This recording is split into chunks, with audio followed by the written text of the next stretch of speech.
First of all, Professor Roubini, what do you think about the fight for the IMF top position? Well, my view is that the most qualified individual should get the job regardless of whether they're European or not. It looks like Christine Lagarde is likely to become the new managing director of the IMF. She's very smart, she's very qualified. She certainly, would be qualified for this job. But of course, there's a question of process of whether other candidates, especially from emerging market economies, should be seriously considered. And there are some excellent candidates out there who will be first rate for the job. What do you think? There are some critics that the way for choosing the top IMF position is obsolete or feudalistic. What's your view about this? It is certainly obsolete. Historically, the Europeans have chosen the head of the IMF while the US has chosen the head of the World Bank.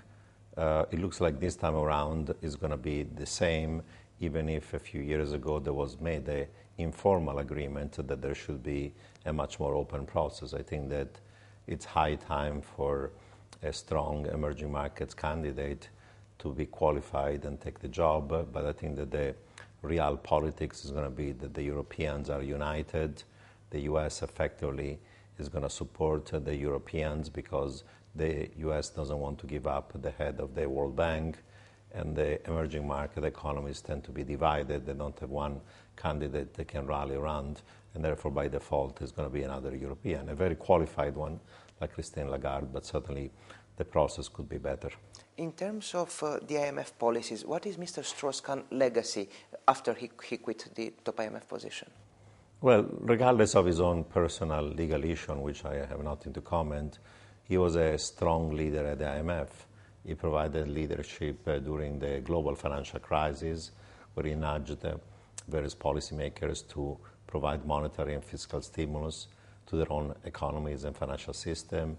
The IMF was also on the forefront of supporting a number of emerging market economies, including Romania, that were under some financial pressure. And most recently, during the European kind of crisis in the peripheral Eurozone also, the IMF has been at the forefront of the financial support for trying to reform these economies as well. So he was a very strong leader of the IMF with diplomatic and political skills. Now I want to ask you about Greece. Do you think that the Greece default is just around the corner, or how do you see the problem of public debt in Greece? Well, I wouldn't speak about default. I think that the level of Greece debt is going to be unsustainable, even if they do in what's in the IMF program, 160% of GDP in a year or so. And therefore, instead of default, we need an orderly restructuring of the public debt of Greece. That is something very different from default.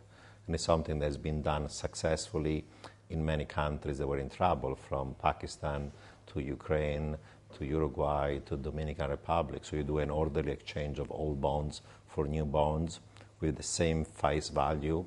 You push maturities out, you reduce the interest rate and the coupon below market rates. And that's not a default. That has been done successfully. It doesn't reduce the face value of the bonds, and therefore banks and other institutions don't have to absorb losses for the time being, and can be done orderly. So in my view, the views of the European Central Bank and other policymakers who say it's going to be a disaster, contagion, collapse of the Greek financial system are utterly wrong. I've written a long paper considering whether a Greek debt restructure will cause significant contagion, and I've looked at every separate channels of that contagion, and I found out that that's not the case. So I think there is a need for an orderly debt restructuring, is needed, is desirable, and can be done constructively without any kind of collateral damage to Greece or to other economies in the Eurozone or to their financial institutions or the financial system. It is a matter of weeks, months, terms till the debt restructuring will take place in Greece. Well, it's a political decision, first of all, of whether Greece should receive a huge amount of additional official money next year, because they're not going to have market access and they have a huge financing gap of 30-40 billion euros. So either you give them lots of new money, and that, in my view, is a mistake, or you do an orderly debt restructuring. So anything that has to be done in one direction or the other one, another big bailout, as opposed to a bail-in of private creditors, has to be decided in the next 2 or 3 months, so that you have at least 6 months, for example, in the case of a debt restructuring to implement it, because by the spring of next year, Greece has to regain market access, or if it doesn't, needs financing. Why it is a mistake to lend more money to Greece? First of all, there is a moral hazard problem. You're bailing out all the private creditors. They don't take any losses. 2, since Greece is not going to regain market access for many years, eventually the entire public debt of Greece will have to be taken over by the official sector, and all the flow deficits of Greece will have to be financed. So if you look at the math, you see that the current program is 110 billion euros, but you're going to need another 200 to 300 billion euros of additional official support to buy up the entire 300 billion plus of stock of current Greek debt, and then to finance another 100 billion euro plus of flow deficits that Greece is going to have in the next few years. So to me, that looks like the mother of all bailouts and the mother of all the moral hazard plays.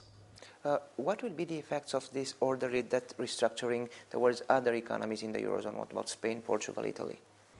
Well, in my view, the other economies in the Eurozone will have to follow some policies regardless of. Some of them, like Portugal and Ireland, have already lost market access, so contagion to them is not going to occur because their government and their banks already lost market access, and they are already under an IMF-EU program. The question is whether there will be spillovers to Spain or Italy. Italy, on the fiscal side, actually has done more than Spain to stabilize its own fiscal conditions, so I think that Italy is not under direct threat. Spain is a different case, but in my view, whether Spain is going to lose market access or not depends almost completely on what Spain is going to do on its own. It doesn't depend on whether Greece is going to restructure its debt or not, meaning either Spain does the right thing, in which case they're not going to need an IMF program, or if Spain doesn't do the right thing, then it's going to lose market access even if Greece is not going to restructure its debt. So I don't expect meaningful contagion from a Greece restructuring to Spain. The future of Spain is in the hand of the Spanish government and of the decisions they're going to make on how much fiscal austerity, structural reforms, and things are going to restore the credibility in the domestic and financial markets internationally of its own soundness of economic policies. There will be some weakness of the euro comparing with other currencies because of this restructuring process? If we don't do the restructuring and then there is a risk of something more disorderly, the euro could weaken even more. Last year, when there was a risk of a collapse of the eurozone and of a disorderly default by Greece, the euro went all the way from 150 down to below 120. So the euro actually, in my view, could weaken more if we don't do the right thing. Secondly, whether the restructuring or not is going to weaken the euro, it doesn't matter. If anything, we would argue that the euro today is too strong. You know, Germany that is uber competitive can live with the euro at 140, even 150, but the periphery of the eurozone, Greece, Ireland, Spain, Portugal, Italy, need a much weaker euro because they're barely growing or not growing at all or still contracting. They've lost competitiveness. Restoring that competitiveness is going to be hard. So a gradual weakening of the euro towards 130 or even lower will be actually useful, beneficial, and necessary to restore the competitiveness of the periphery. So as long as the euro gradually falls, that's actually constructive.